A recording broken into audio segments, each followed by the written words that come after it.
때로는 단 한마디면 스스로 쌓아 올린 세계가 무너져 내리기에 충분하다. 때로는 단 한 번의 모욕이면 모두가 알고 있었지만 누구도 감히 이름 붙이지 못했던 진실이 드러난다. 군사적으로는 변두리에 놓인 작은 주둔 도시에서 한 포병 연대장이 치명적인 실수를 저질렀다. 그는 부하들 앞에서 최고 군 감찰관인 한 여성을 카페 여자라고 불렀다. 그녀를 그저 하찮은 존재, 중요하지 않은 사람으로 깎아내리는 경멸적인 표현이었다. 그는 어깨에 별이 가져다주는 존경과 복종, 권력에 익숙한 사람이었다. 하지만 그는 몰랐다. 그 여성이 과거 대부분의 남성들조차 훈련을 버티지 못했던 엘리트 특수부대 707에서 복무했다는 사실을. 그의 말은 오래된 소문처럼 순식간에 부대 전체로 퍼져나갔다. 식당과 복도에서 사람들이 수군거렸다. 누군가는 웃었고 누군가는 침묵했다. 이미 오래전에 아무것도 변하지 않을 것이라 믿게 되었기 때문이다. 정식 감찰이 시작되었을 때 그 다음에 벌어질 일을 예상한 사람은 아무도 없었다. 사건은 단순한 모욕을 훨씬 넘어섰다. 묻혀있던 억울함, 수년간의 침묵, 그리고 군을 안에서부터 서서히 썩게 만든 타협들이 깨어났다. 은퇴를 앞둔 군단장까지 포함해 고위 장교들이 소환되어 무엇을 외면했는지, 무엇을 묵인했는지, 그리고 왜 그랬는지를 설명해야 했다. 감찰관 역시 자신의 짐을 지고 있었다. 그녀는 평생을 군에 바쳤고 이제 선택해야 했다. 정의란 처벌에 있는 것인가, 아니면 자신이 떠난 뒤 군을 더 나은 곳으로 남기는 데 있는 것인가. 이것은 군 규정에 관한 이야기가 아니다. 침묵의 대가에 대한 이야기이며 스스로를 건드릴 수 없는 존재라 믿었던 이들에게 과거가 마침내 따라잡을 때 무슨 일이 벌어지는지에 대한 이야기다. 단 한마디는 어디까지 갈 수 있을까? 때로는 한 단어면 충분하다. 당신이 쌓아온 세상을 무너뜨리기에. 때로는 한 번의 모욕이면 충분하다. 모두가 알고 있었지만 누구도 감히 이름 붙이지 못했던 진실을 드러내기에. 작은 주둔지 마을, 군사적 중요성의 변두리에서 포병연대장이 실수를 저질렀다. 그의 부하들 앞에서 최고 군사감찰관을 다방년이라고 불렀다.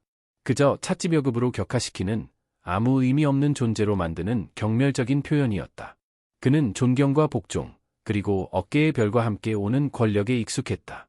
그는 몰랐다. 이 여자가 한때 엘리트 특수부대 707에서 복무했다는 것을. 대부분의 남자들이 훈련조차 살아남지 못하는 그곳에서. 그의 말은 오래된 소문처럼 빠르게 주둔지에 퍼졌다. 사람들은 식당과 복도에서 속삭였다. 어떤 이들은 웃었다. 다른 이들은 침묵했다. 무언가 변할 거라는 믿음을 오래전에 잃었기 때문이다.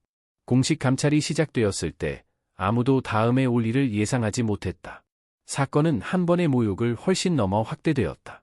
묻혀있던 원한들을 깨웠고 수년간의 침묵과 내부에서 천천히 군대를 썩혀온 타협들을 드러냈다. 고위 장교들, 심지어 은퇴를 앞둔 군단장까지 소환되어 그들이 무시한 것, 용인한 것, 그리고 그 이유를 설명해야 했다. 감찰관은 자신의 짐을 지고 있었다. 평생을 복무에 바쳤고 이제 결정해야 했다. 정의란 처벌에 관한 것인가, 아니면 자신이 발견한 것보다 더 나은 군대를 남기는 것인가. 이것은 군사 규정에 관한 이야기가 아니다. 침묵의 대가에 관한 이야기다. 그리고 과거가 마침내 자신들이 건드릴 수 없다고 믿었던 자들을 따라잡았을 때 무슨 일이 일어나는지에 관한 이야기다. 한 단어가 얼마나 멀리 갈 수 있을까? 주둔지는 산속 깊은 곳에 자리 잡고 있었다.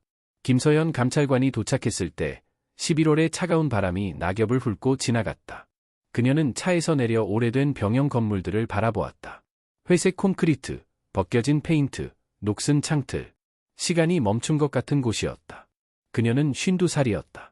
얼굴에는 세월의 흔적이 새겨져 있었지만 눈빛만큼은 여전히 예리했다. 군복은 완벽하게 다려져 있었고 어깨의 계급장은 햇빛에 반짝였다. 하지만 그녀가 정말로 소중히 여기는 것은 주머니 깊숙이 숨겨진 작은 금속 배지였다. 707 특수부대 배지. 그녀가 누구였는지를 상기시켜주는 물건. 수년간의 관료적 업무가 그녀를 무디게 만들기 전에 서연은 천천히 본부 건물로 걸어갔다. 복도는 조용했다. 가끔씩 병사들이 지나가며 경례를 했다. 그녀는 담례했지만 그들의 눈빛에서 뭔가를 읽었다. 호기심, 의심, 어쩌면 경멸까지도. 그녀의 사무실은 건물 끝에 있었다. 작고 어두웠다. 창문 하나, 책상 하나, 낡은 의자 2개, 벽에는 오래된 부대 사진들이 걸려 있었다. 젊은 얼굴들. 대부분은 이제 어디론가 떠났거나 은퇴했을 것이다. 서연은 가방을 내려놓고 창밖을 바라보았다. 훈련장이 보였다. 병사들이 줄을 맞춰 행진하고 있었다. 규칙적인 발소리, 하사관의 큰 목소리, 모든 것이 정상적으로 보였다. 하지만 그녀는 알고 있었다. 표면 아래에는 뭔가가 썩고 있었다. 그녀가 이곳에 온 이유는 간단했다. 정기 감찰. 하지만 그녀는 곧 알게 될 것이다. 이곳에서는 아무것도 단순하지 않다는 것을. 그날 저녁, 서연은 장교 식당에 갔다. 식당은 시끄러웠다. 대화 소리, 웃음소리, 접시 부딪히는 소리. 그녀가 들어서자 갑자기 조용해졌다. 모든 시선이 그녀에게 쏠렸다. 그녀는 익숙한 느낌이었다. 여자 장교, 특히 감찰관에 대한 적대감. 그녀는 신경 쓰지 않는 척했다. 음식을 받아 구석 테이블에 앉았다. 몇 분 후, 한 남자가 그녀에게 다가왔다. 박진우 중령, 부연대장이었다. 40대 중반, 단단한 체격, 날카로운 눈빛. 그는 예의 바르게 미소 지었다. 감찰관님, 환영합니다. 서연은 고개를 끄덕였다. 감사합니다, 중령님. 진우는 앉았다. 여기가 처음이시죠? 네, 하지만 이런 곳들은 다 비슷하죠. 진우는 웃었다. 그렇긴 합니다. 하지만 여기는 좀 특별합니다. 오래된 곳이죠. 역사가 있습니다. 그래서 더 흥미롭습니다. 진우의 미소가 조금 사라졌다. 감찰이 얼마나 걸릴 것 같으세요? 필요한 만큼요. 침묵이 흘렀다. 진우는 뭔가 말하려다가 멈췄다. 대신 일어섰다. 편히 쉬세요, 감찰관님. 내일 연대장님께서 인사드릴 겁니다. 서연은 그의 등을 바라보았다. 뭔가가 이상했다. 진우의 태도에서 긴장감이 느껴졌다. 마치 무언가를 숨기고 있는 것처럼. 그날 밤, 서연은 숙소에서 혼자 앉아 있었다.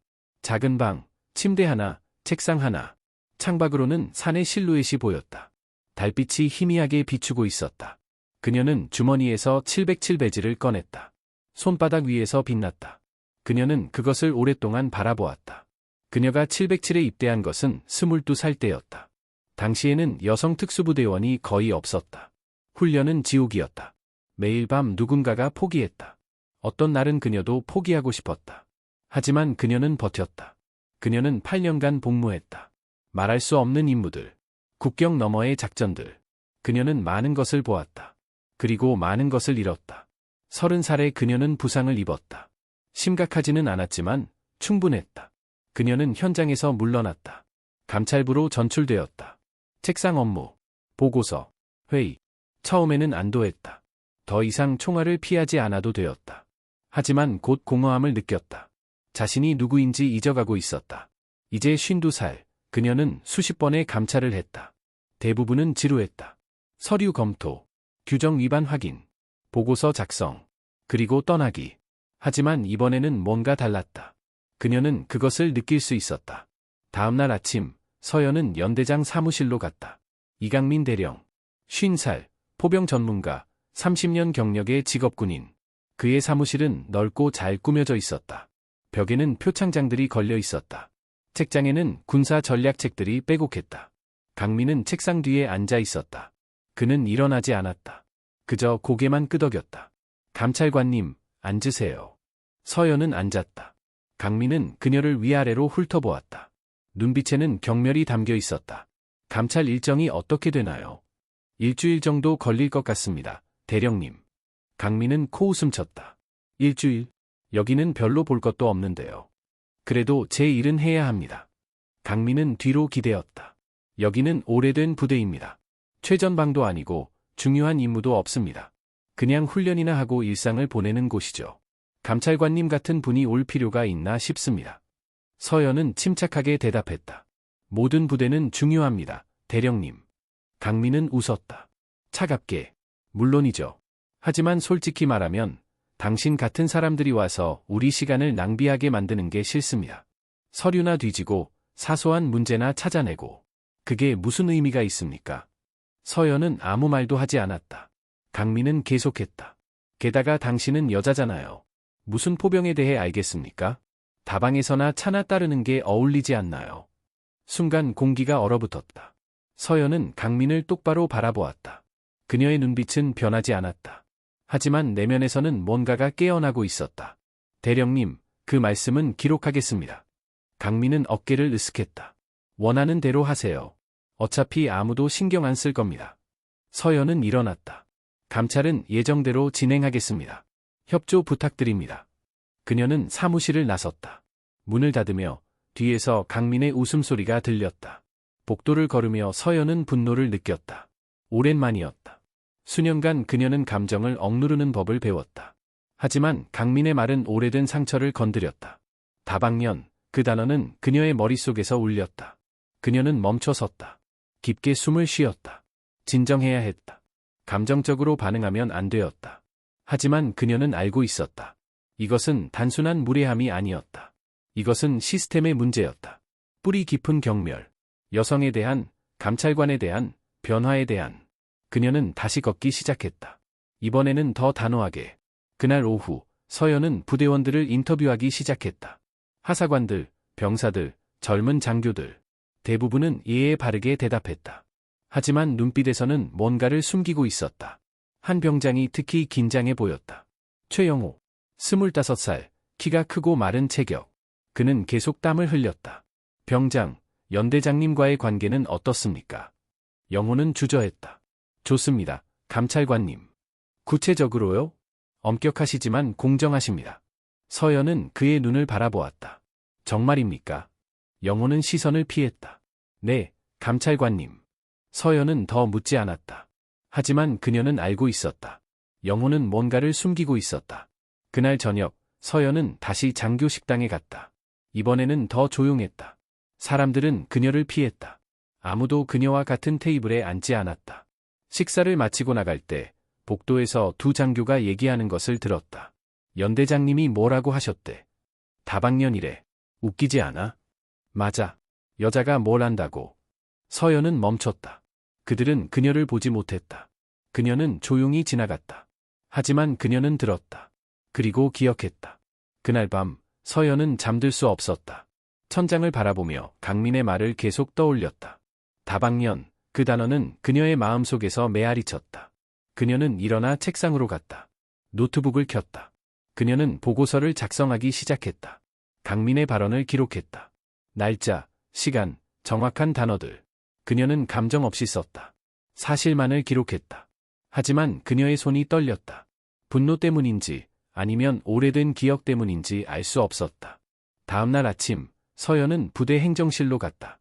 그녀는 인사 기록을 요청했다. 지난 5년간의 모든 징계 기록, 불만 사항, 이동 기록. 행정하사관은 주저했다. 감찰관님, 이런 자료는 연대장님의 승인이 필요합니다. 서연은 차갑게 대답했다. 제 권한으로 요청합니다. 군 감찰 규정 27조를 확인하세요. 하사관은 당황했다. 네, 알겠습니다. 1시간 후, 서연은 파일 더미를 받았다. 그녀는 사무실로 돌아가 하나씩 읽기 시작했다.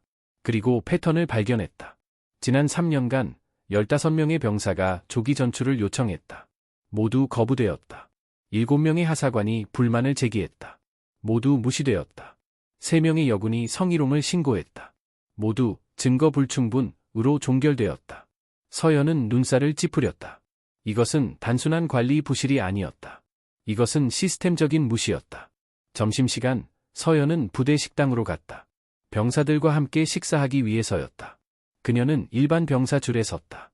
앞에 있던 이등병이 놀라서 돌아보았다. 감찰관님. 그냥 식사하러 왔습니다. 병사들은 어색해했다. 하지만 서연은 자연스럽게 음식을 받아 빈자리에 앉았다.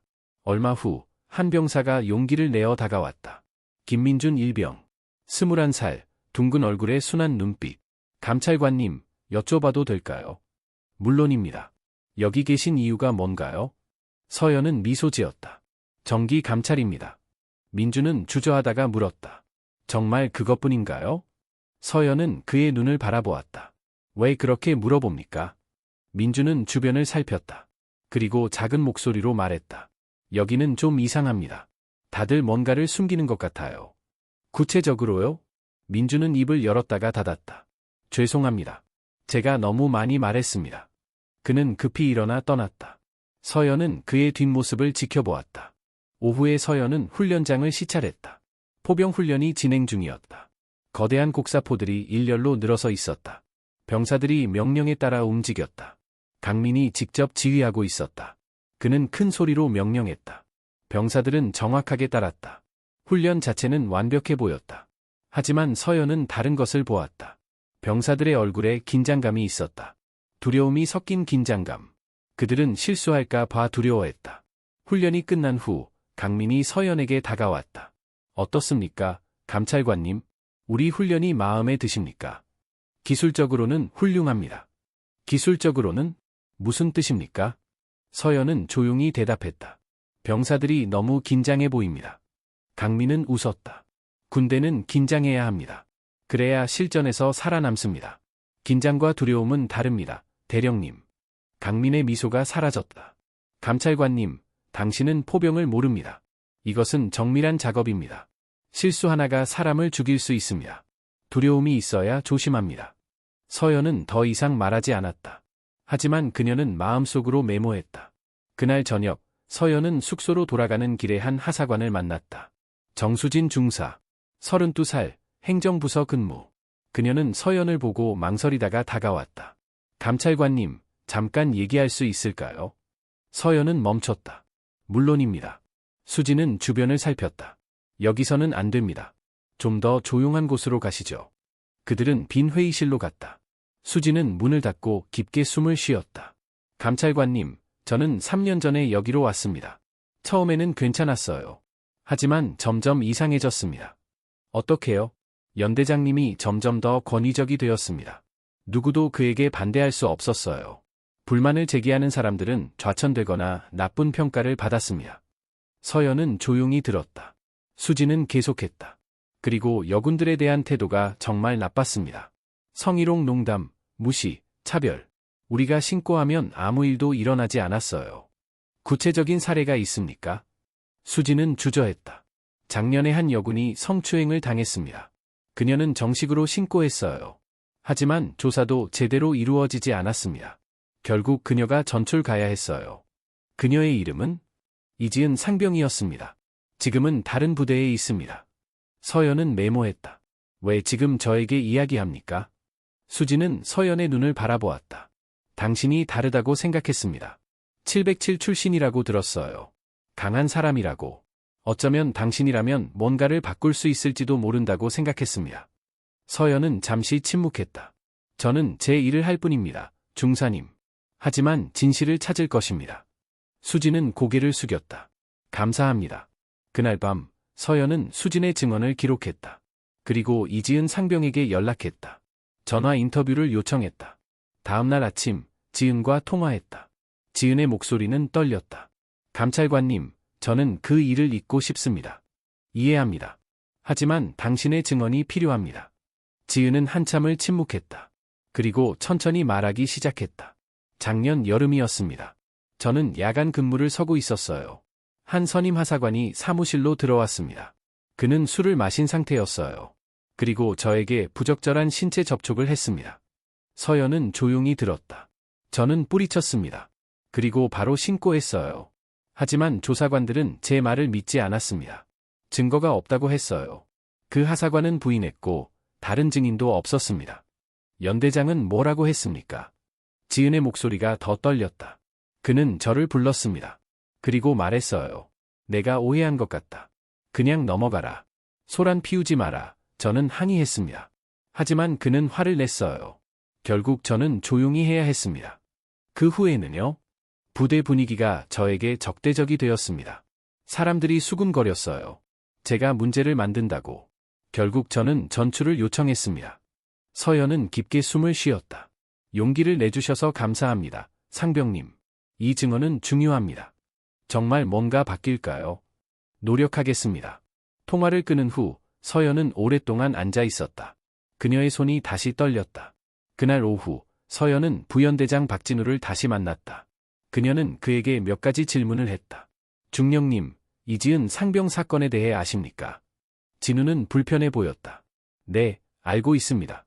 왜 제대로 조사되지 않았습니까? 진우는 한숨을 쉬었다. 감찰관님, 솔직히 말씀드리면 제 권한 밖의 일이었습니다. 연대장님이 직접 처리하셨습니다. 당신의 의견은 어땠습니까? 진우는 잠시 망설였다. 저는 제대로 조사해야 한다고 생각했습니다.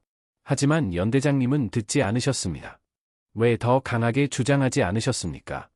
진우는 서연의 눈을 피했다. 저는 직업군인입니다. 감찰관님. 명령 계통이 있습니다. 제가 할 수 있는 일에는 한계가 있었습니다. 서연은 조용히 말했다. 명령 계통이 잘못되었을 때는 어떻게 합니까? 진우는 대답하지 못했다. 그날 저녁, 서연은 본부에 중간 보고서를 보냈다. 그녀는 발견한 모든 것을 상세히 기록했다. 강민의 발언, 수진의 증언, 지은의 사건, 시스템적인 문제들, 그리고 공식 조사를 요청했다. 다음 날 아침, 답변이 왔다. 본부는 전면 조사를 승인했다. 그리고 추가 감찰관 2명을 파견하기로 했다. 서연은 안도했다. 하지만 동시에 긴장했다. 이제부터가 진짜 싸움이었다. 소식은 빠르게 퍼졌다. 전면 조사, 추가 감찰관, 부대는 술렁이기 시작했다. 강민은 분노했다. 그는 서연을 다시 불렀다. 당신이 뭘 한 겁니까?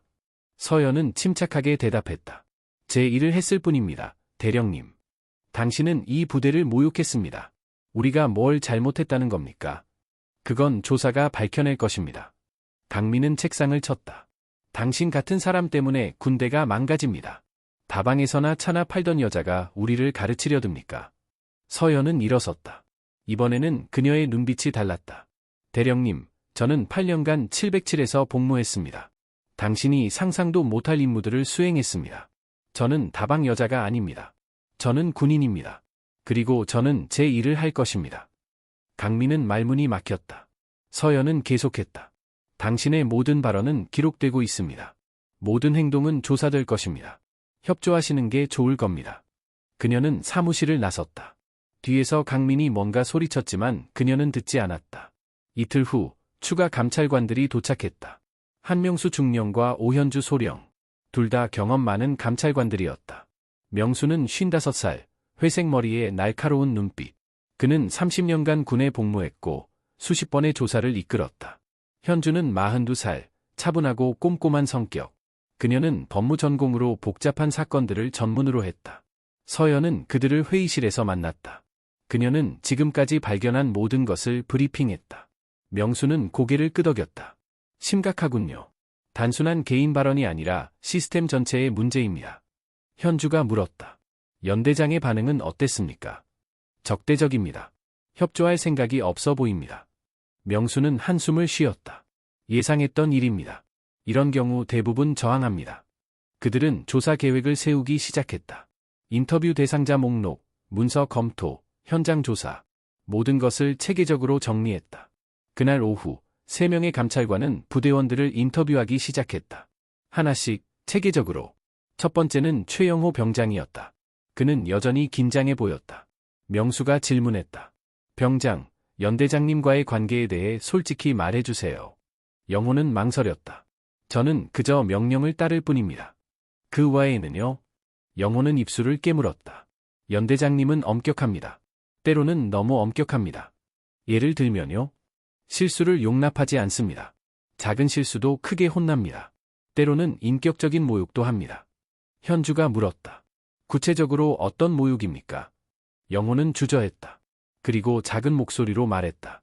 제가 한 번 계산을 잘못했을 때 연대장님이 말씀하셨습니다. 넌 머리가 없냐? 바보도 이것보다는 낫겠다. 그런 일이 자주 있습니까? 네, 거의 매일입니다. 누군가는 혼납니다. 명수는 메모했다. 다른 장교들은 어떻습니까? 그들도 같은 방식으로 행동합니까? 영호는 고개를 저었다. 아니요. 대부분은 괜찮습니다. 하지만 연대장님 앞에서는 아무 말도 못합니다.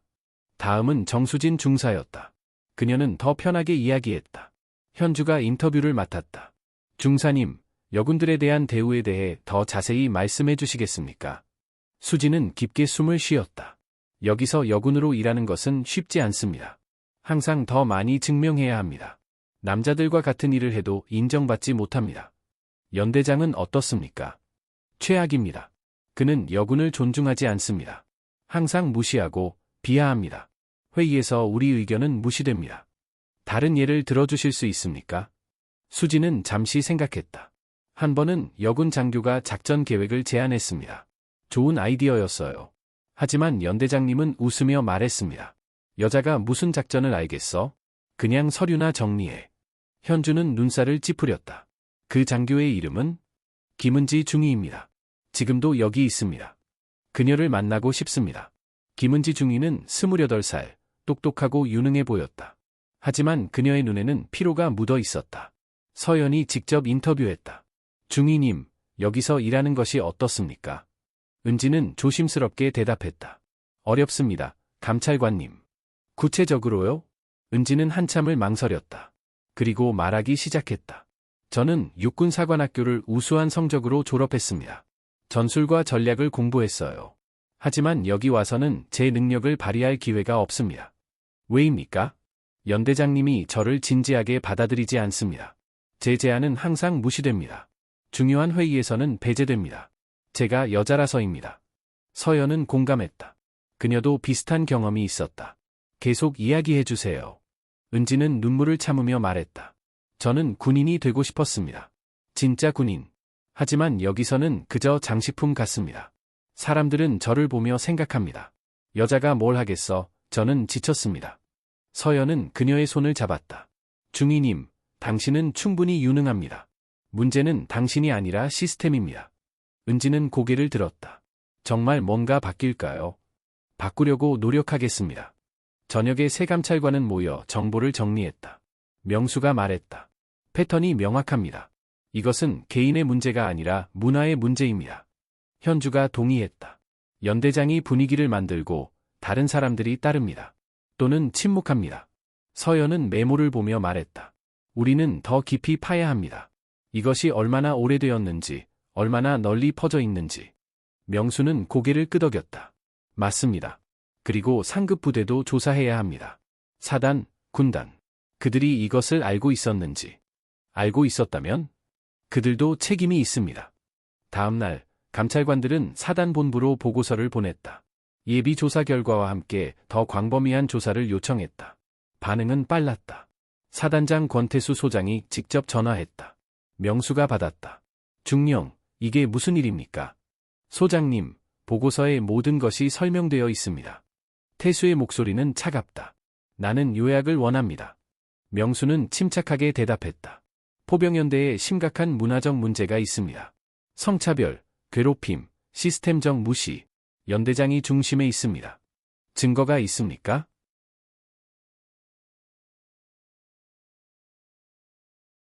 다수의 증언, 문서 기록, 패턴 분석이 있습니다. 태수는 한참 침묵했다. 이것은 심각한 고발입니다. 중령. 조심하십시오. 저는 제 일을 하고 있을 뿐입니다. 소장님. 연대장은 30년 경력의 장교입니다. 훌륭한 기록을 가지고 있습니다. 명수는 단호하게 말했다. 그것이 그를 면책시키지는 않습니다. 태수는 전화를 끊었다. 그날 오후, 강민이 사단본부로 소환되었다. 그는 분노한 채로 떠났다. 부대는 더욱 긴장했다. 사람들은 수근거렸다. 연대장님이 소환되었대. 이게 어디까지 갈까? 우리도 조사받을까? 박진우 부연대장은 불안해 보였다. 그는 서연을 찾아왔다. 감찰관님, 저와 얘기할 수 있습니까? 그들은 조용한 사무실로 갔다. 진우는 문을 닫고 말했다. 이것이 어디로 가고 있는지 알고 싶습니다. 서연은 솔직하게 대답했다. 진실이 밝혀지는 곳으로 가고 있습니다. 연대장님은 어떻게 됩니까? 그것은 조사 결과에 달려 있습니다. 진우는 한숨을 쉬었다. 그는 좋은 군인입니다. 전술적으로 뛰어납니다. 하지만 사람을 대하는 방식이 잘못되었습니다. 저도 알고 있었습니다. 오랫동안. 왜 아무것도 하지 않으셨습니까? 진우는 서연의 눈을 피했다. 저는 겁쟁이였습니다. 제 경력이 걱정되었습니다. 그리고 솔직히 말하면 저도 일부는 동의했습니다. 어떤 부분으로요? 여군에 대한 부분은 아닙니다. 하지만 군대는 엄격해야 한다는 것, 약한 모습을 보이면 안 된다는 것. 서연은 조용히 말했다. 엄격함과 잔인함은 다릅니다. 중령님. 강함과 괴롭힘도 다릅니다. 진우는 고개를 숙였다. 알고 있습니다. 이제는. 며칠 후 강민이 사단에서 돌아왔다. 그는 더욱 화가 나 있었다. 그는 바로 감찰관들을 불렀다. 당신들이 사단장님께 무슨 말을 했습니까? 명수가 대답했다. 사실만 보고했습니다. 사실? 당신들의 편향된 해석을 말하는 겁니까? 현주가 침착하게 말했다. 대령님, 우리는 객관적입니다. 증거에 기반합니다. 강민은 비웃었다. 객관적? 당신들은 처음부터 저를 무너뜨리려고 했습니다. 서연이 개입했다. 대령님, 우리는 당신을 무너뜨리려는 것이 아닙니다. 우리는 진실을 찾으려는 것입니다. 진실? 진실은 내가 30년간 이 나라를 섬겼다는 것입니다. 내가 수백 명의 병사를 훈련시켰다는 것입니다. 그것은 인정합니다. 하지만 그것이 잘못된 행동을 정당화하지는 않습니다. 강민은 서연에게 다가갔다. 당신은 이해하지 못합니다. 군대가 뭔지, 진짜 전쟁이 뭔지.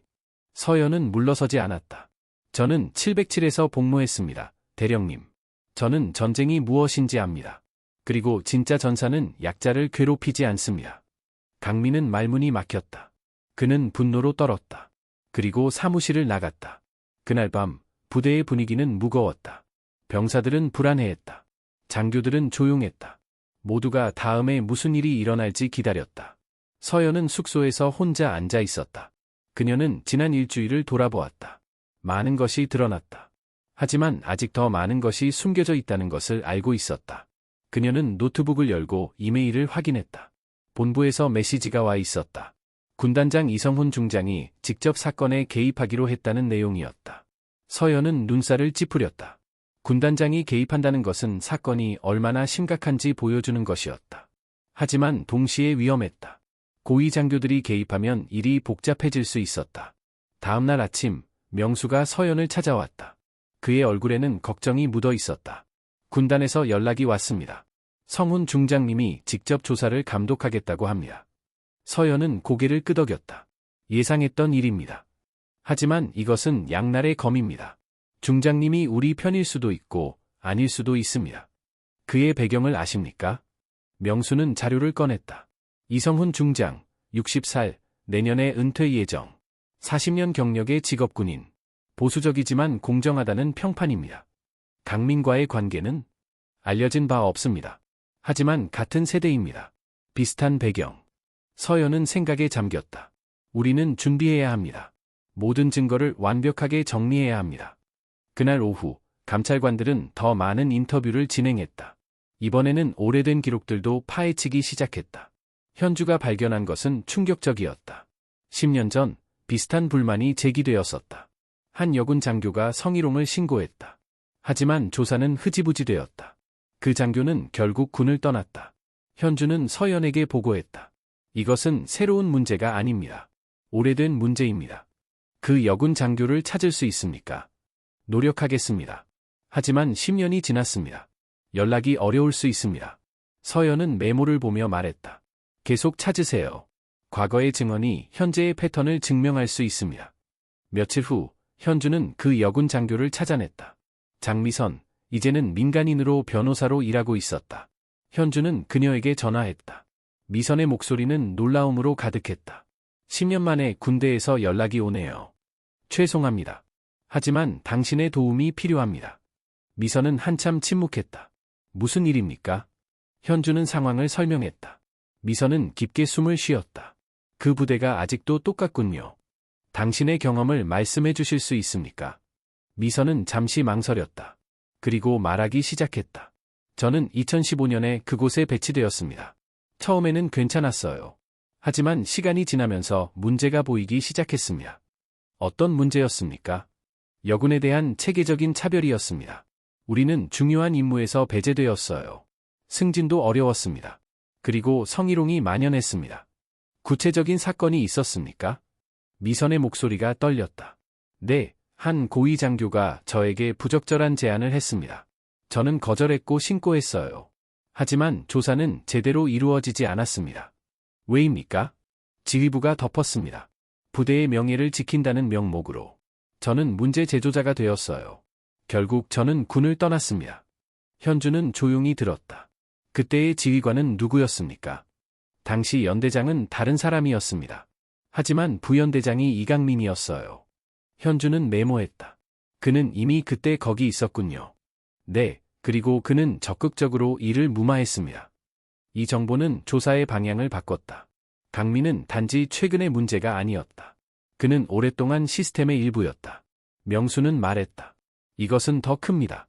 개인의 문제가 아니라 수십 년간 쌓인 구조적 문제입니다. 서연은 동의했다. 그리고 많은 사람들이 연루되어 있습니다. 알면서도 침묵한 사람들. 현주가 덧붙였다. 사단, 군단도 알고 있었을 가능성이 높습니다. 그렇다면 그들도 책임이 있습니다. 그 주 금요일, 이성훈 중장이 부대를 방문했다. 그는 키가 크고 위험 있었다. 회색 머리, 날카로운 눈빛, 많은 훈장들. 부대 전체가 그를 맞이하기 위해 정렬했다. 강민이 앞에서 격례했다. 성훈은 차갑게 답례했다. 그는 감찰관들을 따로 만났다. 회의실에서 문을 닫고 앉았다. 보고하십시오. 명수가 요약했다. 지난 2주간의 조사 내용, 발견한 증거들, 증언들. 성훈은 조용히 들었다. 그의 표정은 읽기 어려웠다. 보고가 끝나자 성훈은 한참을 침묵했다. 그리고 말했다. 심각합니다. 네, 중장님. 하지만 이것은 조심스럽게 다뤄야 합니다. 부대의 사기, 명예, 외부 인식. 서연이 개입했다. 중장님, 존중의 말씀이지만 진실이 우선이어야 합니다.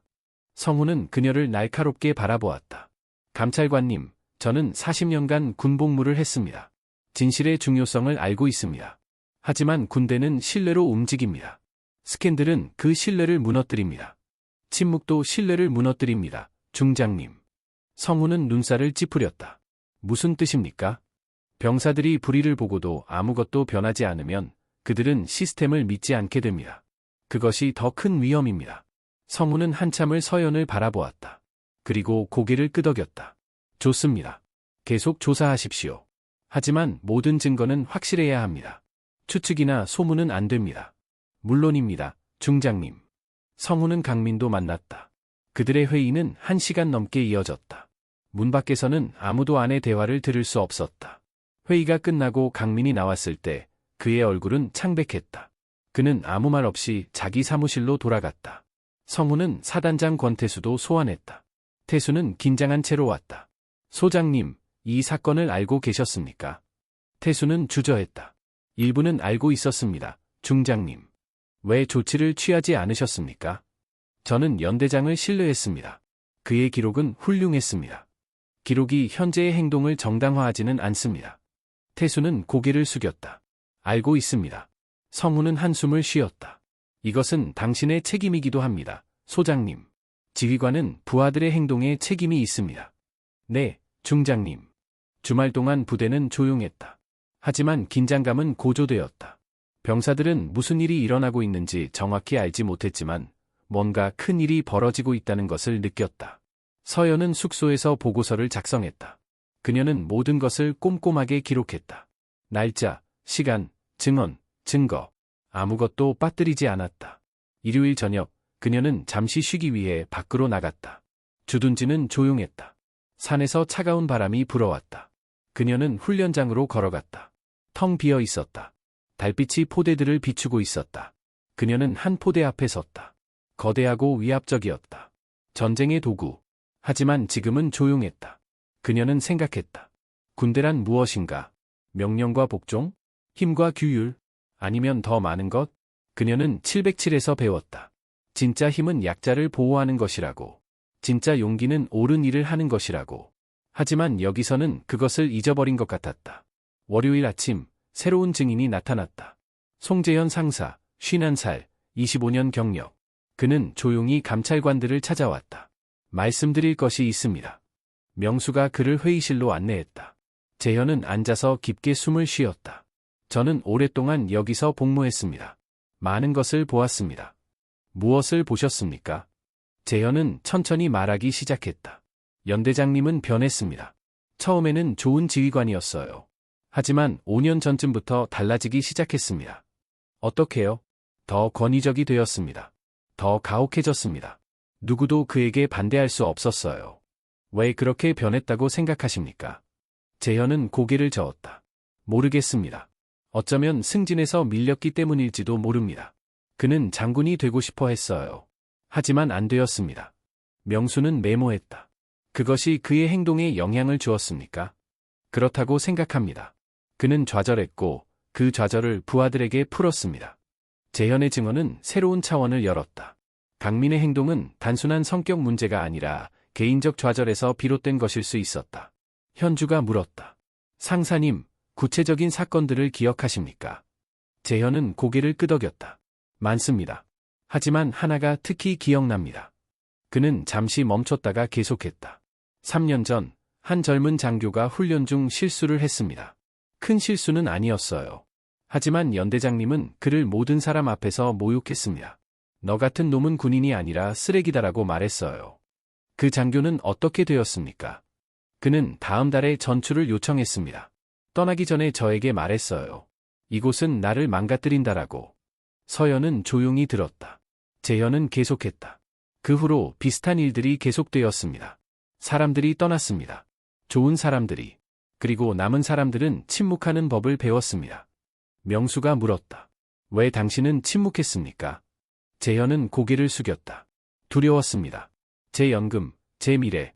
저는 겁쟁이였습니다. 지금은 왜 말하십니까? 재현은 서연을 바라보았다. 당신이 왔기 때문입니다. 당신이 두려워하지 않기 때문입니다. 그것이 저에게 용기를 주었습니다. 그날 오후, 감찰관들은 더 많은 과거 기록을 조사했다. 그들은 패턴을 발견했다. 지난 5년간 부대의 이직률이 비정상적으로 높았다. 특히 여군과 젊은 장교들 사이에서 평균보다 40% 높았다. 현주는 말했다. 이것은 우연이 아닙니다. 사람들이 이곳을 떠나고 싶어 했습니다. 명수가 덧붙였다. 그리고 사단은 이것을 알았을 것입니다. 통계는 정기적으로 보고됩니다. 서연은 생각에 잠겼다. 왜 아무도 조치를 취하지 않았을까요? 아마도 눈 감았을 것입니다. 또는 중요하지 않다고 생각했을 것입니다. 또는 관련되어 있었을 것입니다. 그날 저녁, 서연은 성훈 중장과 전화회의를 했다. 그녀는 새로운 발견들을 보고했다. 성훈은 한참 침묵했다. 이것은 한 사람의 문제가 아니군요. 아닙니다, 중장님. 시스템 전체의 문제입니다. 사단장도 연루되어 있습니까? 최소한 직무 태만입니다. 알고도 행동하지 않았습니다. 성훈은 깊게 한숨을 쉬었다. 이것은 스캔들이 될 것입니다. 진실은 숨길 수 없습니다, 중장님. 나도 알고 있습니다. 그의 목소리는 피곤했다. 계속하십시오. 하지만 조심하세요. 많은 사람들이 이것을 막으려 할 것입니다. 다음 날, 서연은 예상치 못한 방문자를 받았다. 국방부 감사실의 조민석 감사관이었다. 민석은 40대 후반, 차분하고 계산적인 표정. 그는 서연의 사무실로 들어와 문을 닫았다. 김서연 감찰관님, 저는 당신의 조사에 대해 들었습니다. 서연은 경계했다. 어떻게 들으셨습니까? 국방부는 모든 주요 조사를 모니터합니다. 이것은 주요 조사가 되었습니다. 무슨 일로 오셨습니까? 민석은 앉았다. 도움을 주러 왔습니다. 그리고 경고하러 왔습니다. 경고? 당신은 강력한 사람들을 건드리고 있습니다. 그들은 가만히 있지 않을 것입니다. 서연은 차갑게 대답했다. 저는 제 일을 하고 있을 뿐입니다. 민석은 미소 지었다. 그것이 바로 문제입니다. 당신은 너무 잘하고 있습니다. 무슨 뜻입니까? 민석은 앞으로 몸을 기울였다. 이 사건은 여러 고위 장교들을 곤란하게 만들 것입니다. 사단장, 어쩌면 군단장까지도. 그들은 방어할 것입니다. 중장님은 공정한 분으로 알고 있습니다. 공정합니다. 하지만 그도 시스템의 일부입니다. 40년간 그 시스템에서 살아왔습니다.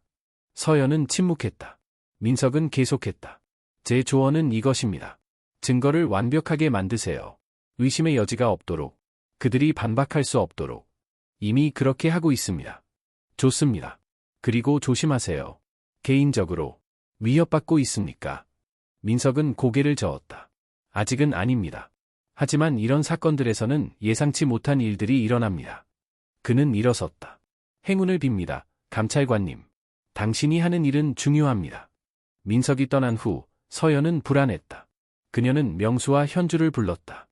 우리는 더 조심해야 합니다. 압력이 커지고 있습니다. 명수는 동의했다. 예상했던 일입니다. 우리는 준비되어 있습니다. 현주가 물었다. 다음 단계는 무엇입니까? 서연은 생각했다. 우리는 핵심 증인들을 확보해야 합니다. 법정에서도 증언할 수 있는 사람들. 누구를 생각하십니까?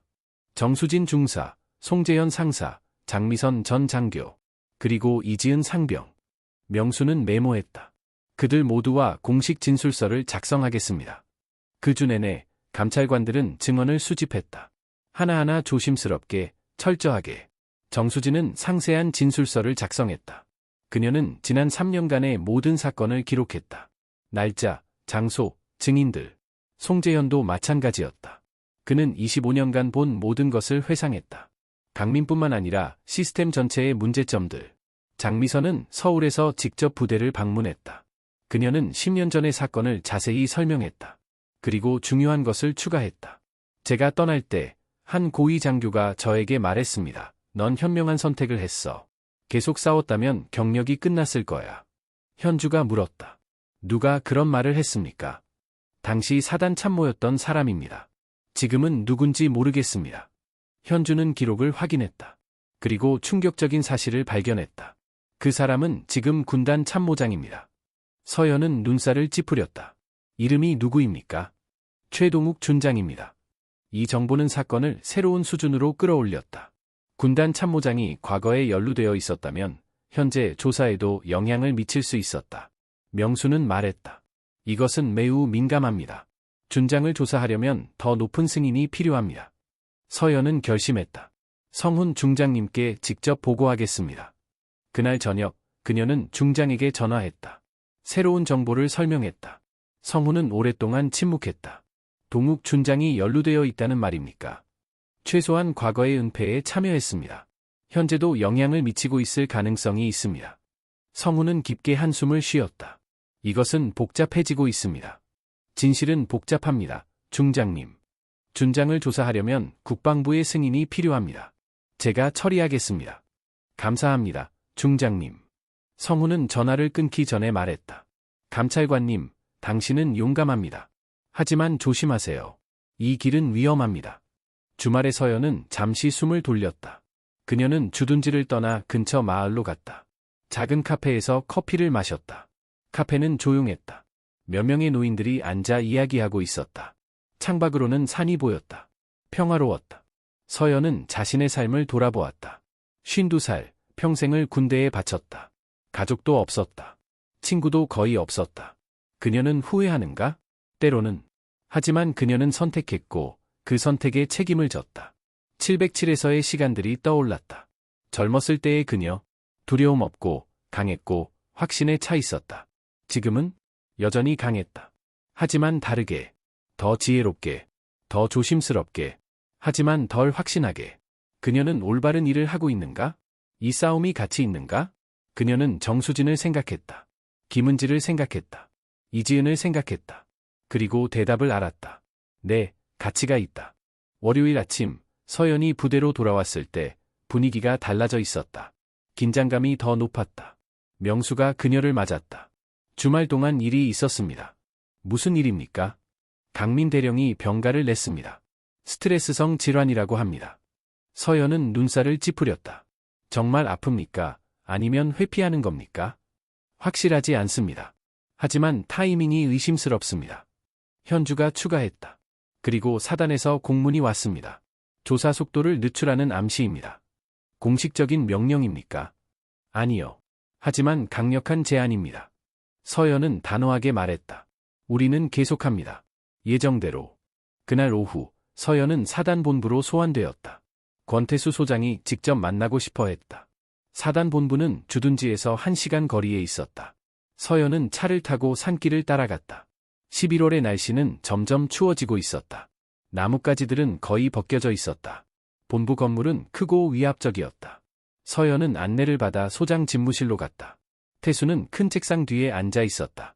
그의 얼굴은 굳어 있었다. 앉으십시오, 감찰관님. 서연은 앉았다. 태수는 그녀를 오랫동안 바라보았다. 당신의 조사는 많은 파장을 일으키고 있습니다. 진실은 때때로 파장을 일으킵니다, 소장님. 태수는 눈살을 찌푸렸다.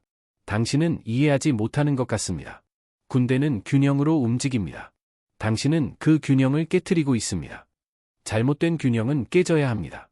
태수는 앞으로 몸을 기울였다. 감찰관님, 저는 당신의 열정을 존중합니다. 하지만 현실적이어야 합니다. 이 조사는 많은 사람들에게 해를 끼칠 것입니다. 잘못을 저지른 사람들에게요. 그리고 무고한 사람들에게도. 부대의 명예, 병사들의 사기, 대중의 신뢰. 서연은 침착하게 대답했다. 그것들은 진실 위에 세워져야 합니다. 거짓 위에 세워진 명예는 의미가 없습니다. 태수는 한숨을 쉬었다. 당신은 이상주의자입니다. 아니요. 저는 그저 군인입니다. 태수는 뒤로 기대었다. 강민 대령은 병가를 냈습니다. 의사의 진단서가 있습니다. 진짜로 아픕니다. 그것이 조사를 멈추지는 않습니다. 나도 알고 있습니다. 하지만 속도를 조절할 수는 있습니다. 서연은 눈을 가늘게 떴다.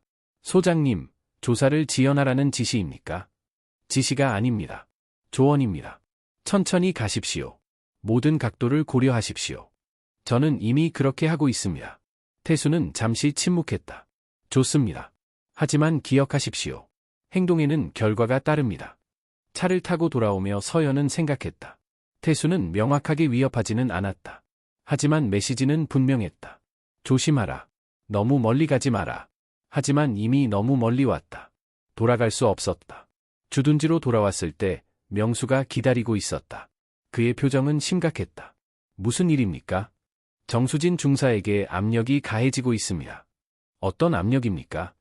그녀의 직속 상관이 그녀를 불렀습니다. 증언을 철회하라고 했습니다. 서연은 분노를 느꼈다. 그녀는 뭐라고 했습니까? 거부했습니다. 하지만 두려워하고 있습니다. 그녀를 만나야 합니다. 서연은 수진을 조용한 장소에서 만났다. 수진의 눈에는 두려움이 가득했다. 감찰관님, 저는 어떻게 해야 할까요? 서연은 그녀의 손을 잡았다. 중사님, 당신은 용감했습니다. 계속 용감하십시오. 하지만 제 경력이 걱정됩니다.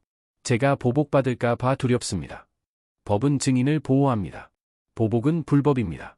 수진은 쓴웃음을 지었다. 법과 현실은 다릅니다. 감찰관님. 당신도 알고 있지 않습니까? 서연은 침묵했다. 수진이 옳았다. 법적 보호와 실제 보호는 달랐다. 제가 당신을 보호하겠습니다. 어떻게요? 모든 압력을 문서화하겠습니다. 그것도 조사의 일부가 될 것입니다. 증인 협박은 심각한 범죄입니다. 수진은 깊게 숨을 쉬었다. 좋습니다. 저는 물러서지 않겠습니다. 서연은 미소 지었다. 감사합니다. 그날 밤, 서연은 증인 협박 사건을 보고서에 추가했다. 그리고 본부에 긴급 보고를 보냈다. 다음날 아침, 성훈 중장이 직접 전화했다. 그의 목소리는 화가 나 있었다. 증인 협박이 사실입니까? 네, 중장님. 정수진 중사가 직속 상관으로부터 압력을 받았습니다. 누구입니까? 박성우 대위입니다. 성훈은 침묵했다. 그리고 단호하게 말했다. 박 대위를 즉시 조사하십시오. 이것은 용납할 수 없습니다. 네, 중장님. 그리고 모든 증인들을 보호하십시오. 필요하다면 특별 조치를 취하십시오. 이해했습니다. 박성우 대위는 35살, 강민의 측근이었다. 그는 감찰관들 앞에서 방어적이었다. 명수가 질문했다. 대위님, 정수진 중사에게 증언을 철회하라고 했습니까? 성우는 부인했다. 아니요. 저는 그저 조언했을 뿐입니다. 어떤 조언입니까? 신중하라고. 잘못된 고발은 결과를 초래할 수 있다고. 현주가 개입했다. 그것은 위협으로 들립니다. 위협이 아닙니다. 현실적인 조언입니다. 서연이 말했다. 대위님, 증인 협박은 군법으로 처벌받습니다. 당신의 행동은 기록되고 있습니다. 성우는 불안해 보였다. 저는 연대장님을 보호하려 했을 뿐입니다. 잘못된 방법으로. 성우는 침묵했다. 조사가 계속되면서 더 많은 사람들이 나섰다. 침묵을 깨고 이야기하기 시작했다. 한 젊은 병사는 강민이 그를 신체적으로 위협했다고 증언했다. 또 다른 하사관은 부당한 징계를 받았다고 말했다. 패턴은 명확했다. 강민은 두려움으로 통치했다. 그리고 그의 측근들은 그 시스템을 유지했다. 하지만 이제 그 시스템이 무너지고 있었다. 한편, 현주는 재정 기록도 조사하기 시작했다. 그녀는 이상한 것을 발견했다. 부대의 복지기금이 부적절하게 사용된 흔적이 있었다. 큰 금액은 아니었지만 규정 위반이었다. 그녀는 서연에게 보고했다. 이것은 또 다른 문제를 열 수 있습니다. 서연은 기록을 검토했다. 누가 이 기금을 관리했습니까? 연대 행정관입니다. 하지만 모든 지출은 연대장의 승인을 받아야 합니다. 강민이 알고 있었다는 뜻입니까? 최소한 서명했습니다. 서연은 생각했다. 이것은 조심스럽게 다뤄야 합니다. 재정 부정은 별개의 조사가 필요합니다. 하지만 패턴의 일부입니다. 권력 남용. 맞습니다. 기록해 두십시오. 나중에 사용할 수 있습니다. 그 주 금요일, 국방부에서 공식 발표가 있었다. 포병연대에 대한 전면 조사가 진행 중이며 관련자들에 대한 적절한 조치가 취해질 것이라는 내용이었다. 뉴스는 빠르게 퍼졌다. 언론이 관심을 보이기 시작했다. 기자들이 주둔지 앞에 모이기 시작했다. 서연은 이것을 예상했다. 하지만 불편했다. 언론의 관심은 양날의 검이었다. 투명성을 높이지만 선정주의의 위험도 있었다. 성훈 중장이 다시 전화했다. 언론 대응은 제가 처리하겠습니다. 당신은 조사에 집중하십시오. 감사합니다, 중장님. 그리고 조심하십시오. 이제 모두가 지켜보고 있습니다. 주말에 서연은 혼자 있는 시간을 가졌다. 그녀는 산을 걸었다. 차가운 공기가 그녀의 얼굴을 스쳤다. 그녀는 707에서의 한 인물을 떠올렸다. 국경지대에서의 은밀한 작전. 위험했다. 그녀는 거의 죽을 뻔했다. 하지만 그때는 적이 분명했다. 총을 든 사람들. 그녀를 죽이려는 사람들. 지금은 적이 보이지 않았다. 시스템, 문화, 침묵. 어떻게 싸우는가? 그녀는 멈춰 섰다. 산 정상에서 주둔지를 내려다보았다. 작은 건물들, 훈련장, 포대들. 그곳에는 수백 명의 사람들이 있었다. 좋은 사람들, 나쁜 사람들, 그리고 그 사이의 사람들. 그녀의 일은 뭔가? 처벌하는 것? 아니면 바꾸는 것? 그녀는 아직 확신하지 못했다. 월요일에 중요한 발전이 있었다. 이지은 상병이 직접 부대를 방문하겠다고 했다. 그녀는 화요일에 도착했다. 서연은 그녀를 개인적으로 맞이했다.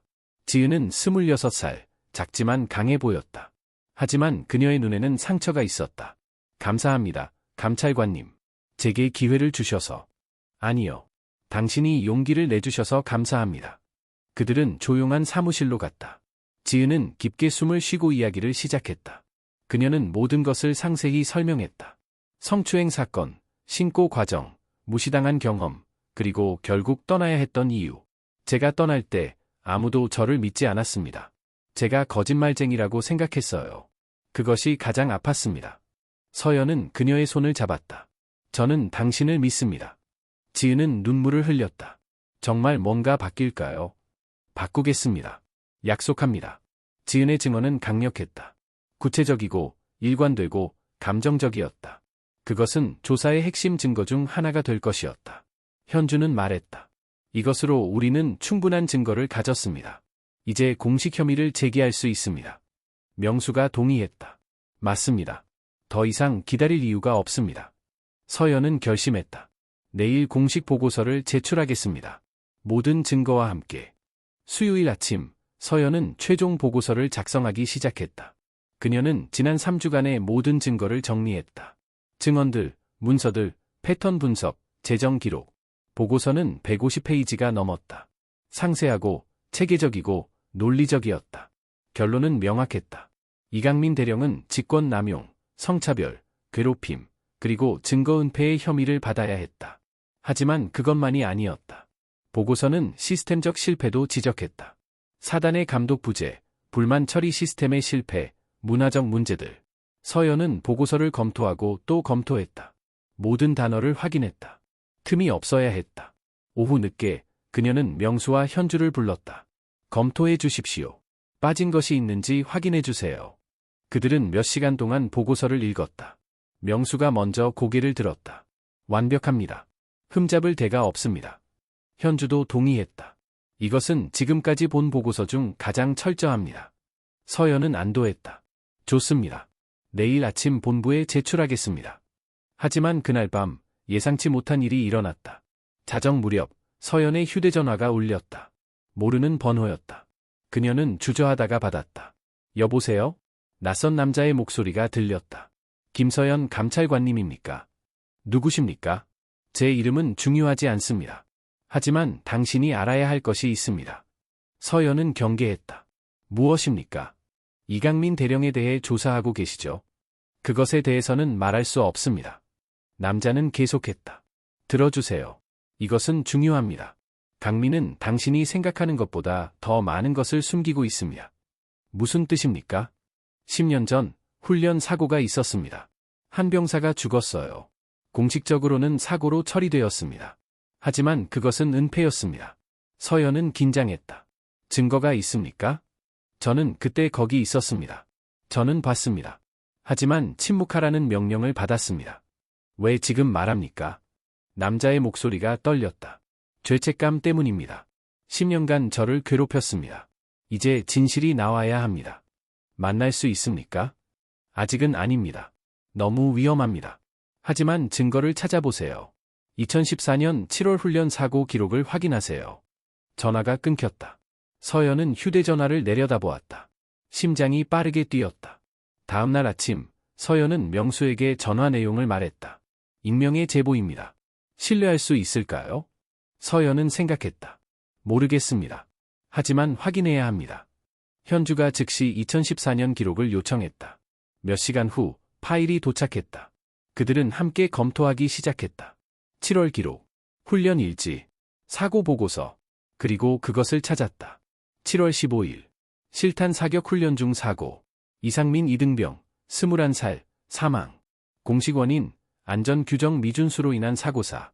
하지만 보고서를 자세히 읽자 이상한 점들이 보였다. 목격자 진술이 일관되지 않았다. 일부 세부 사항이 누락되어 있었다. 조사가 비정상적으로 빨리 종결되었다. 명수가 말했다. 이것은 제대로 조사되지 않았습니다. 현주가 덧붙였다. 그리고 보십시오. 당시 훈련을 감독한 사람이 누구입니까? 서연은 이름을 확인했다. 이강민. 당시 소령이었다. 이것은 모든 것을 바꿨다. 만약 강민이 병사의 죽음을 은폐했다면 이것은 단순한 괴롭힘 사건이 아니었다. 이것은 형사 사건이었다. 서연은 성훈 중장에게 즉시 전화했다. 중장님, 새로운 정보가 있습니다. 매우 심각합니다. 그녀는 상황을 설명했다. 성훈은 오랫동안 침묵했다. 확실합니까? 아직 확실하지 않습니다. 하지만 충분히 의심스럽습니다. 재조사가 필요합니다. 성훈은 깊게 한숨을 쉬었다. 이것은 모든 것을 바꿉니다. 만약 사실이라면 이것은 살인 은폐일 수 있습니다. 네, 중장님. 즉시 재조사를 시작하십시오. 필요한 모든 자원을 지원하겠습니다. 다음 며칠간 감찰관들은 2014년 사건을 파헤쳤다. 그들은 당시 관련자들을 찾아 인터뷰했다. 첫 번째는 당시 훈련에 참여했던 송재현 상사였다. 그는 이미 다른 증언으로 협조하고 있었다. 재현은 불안해 보였다. 그 사건에 대해 물어보실 줄 알았습니다. 명수가 조용히 말했다. 무슨 일이 있었습니까? 재현은 깊게 숨을 쉬었다. 상민이는 좋은 아이였습니다. 성실하고 조심스러웠어요. 그가 안전규정을 어겼다는 것은 말이 안 됩니다. 그러면 어떻게 된 겁니까? 재현은 주저했다. 훈련 중에 혼란이 있었습니다. 명령 전달이 명확하지 않았어요. 강민 소령이 직접 지휘하고 있었는데 그가 실수를 했습니다. 어떤 실수입니까?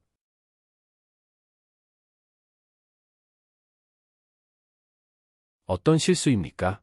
사격 중지 명령을 제때 내리지 않았습니다. 상민이는 사격 구역에 있었어요. 그리고 재현은 목이 메었다. 총알이 그를 맞췄습니다.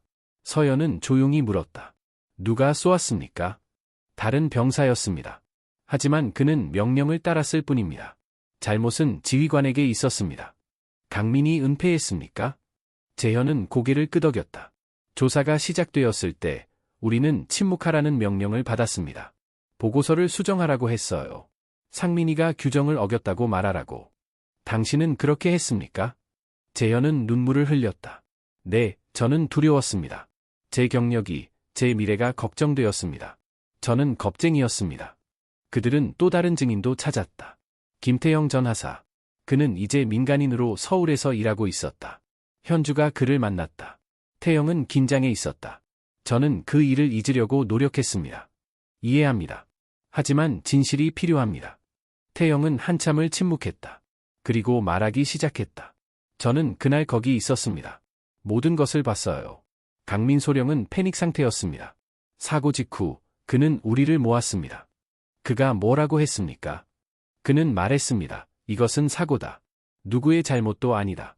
하지만 만약 진실이 나오면 우리 모두가 끝난다. 침묵해라. 위협했습니까? 직접적으로는 아닙니다. 하지만 암시는 분명했습니다. 협조하지 않으면 결과가 있을 것이라고. 현주는 메모했다. 조사관들은 어땠습니까? 그들도 압력을 받았던 것 같습니다. 조사는 일주일 만에 끝났어요. 비정상적으로 빨랐습니다. 누가 압력을 넣었습니까? 태영은 조심스럽게 대답했다. 확실하지 않습니다. 하지만 고위층에서 왔을 것입니다. 증거가 쌓이면서 그림이 명확해졌다. 2014년 7월 15일 이강민의 지휘 실수로 이상민 이등병이 사망했다.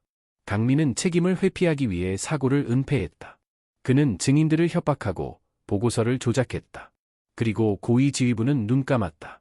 아마도 부대의 명예를 지키기 위해. 서연은 최종 보고서에 이 내용을 추가했다. 이제 보고서는 200페이지가 넘었다. 명수는 말했다. 이것은 폭탄입니다. 공개되면 엄청난 파장이 있을 것입니다. 현주가 덧붙였다. 많은 사람들이 연루되어 있습니다. 강민뿐만 아니라 당시 지휘관들도. 서연은 결심했다. 그래도 진실은 나와야 합니다.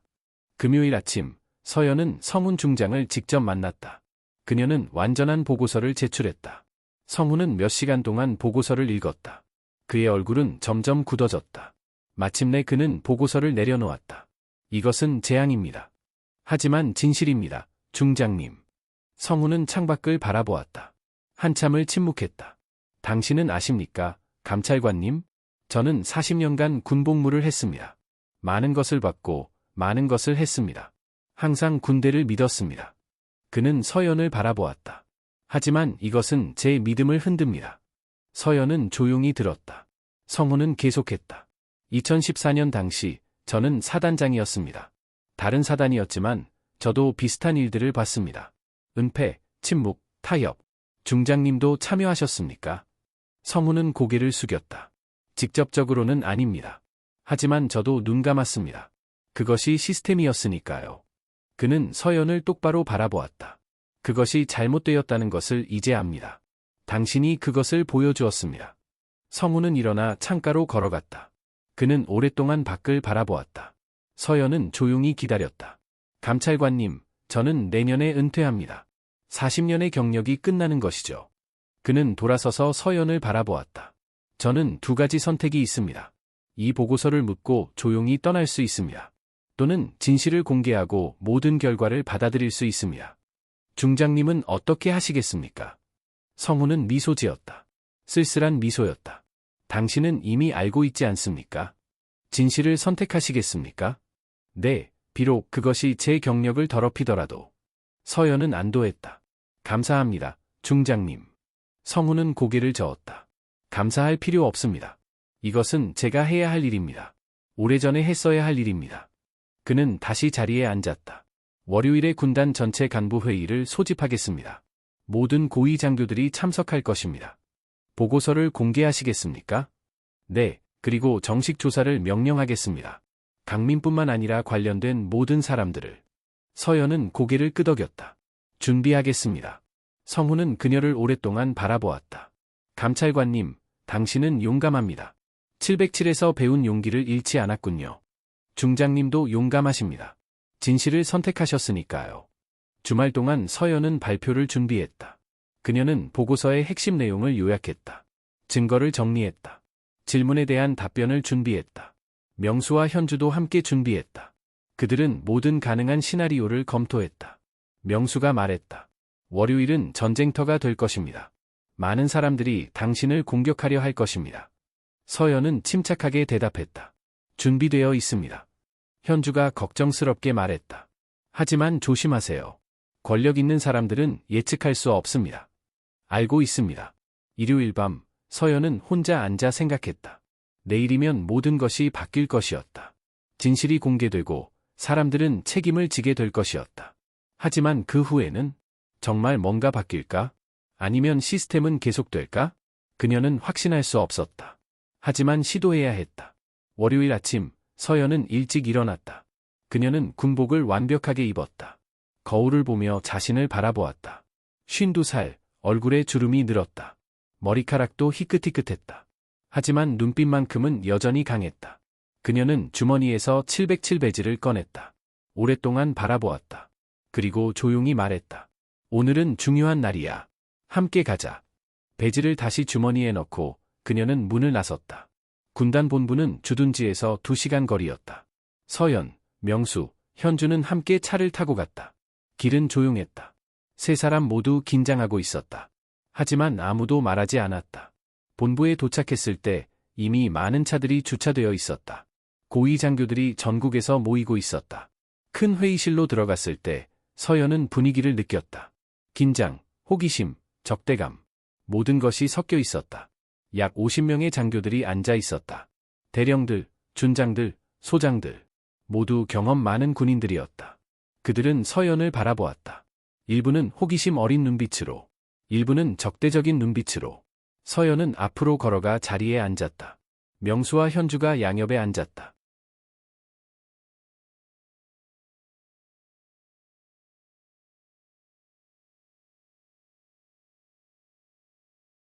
화요일 아침, 강민이 병원에서 소환되었다. 그는 창백하고 마른 얼굴로 나타났다. 검찰 조사가 시작되었다. 강민은 변호사와 함께 왔다. 첫 신문에서 강민은 대부분을 부인했다.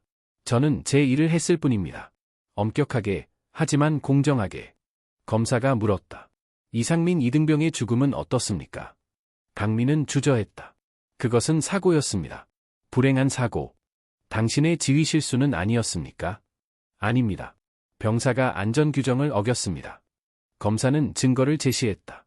목격자 진술들. 강민의 얼굴이 창백해졌다. 이 증인들은 거짓말하고 있습니까? 강민은 대답하지 못했다.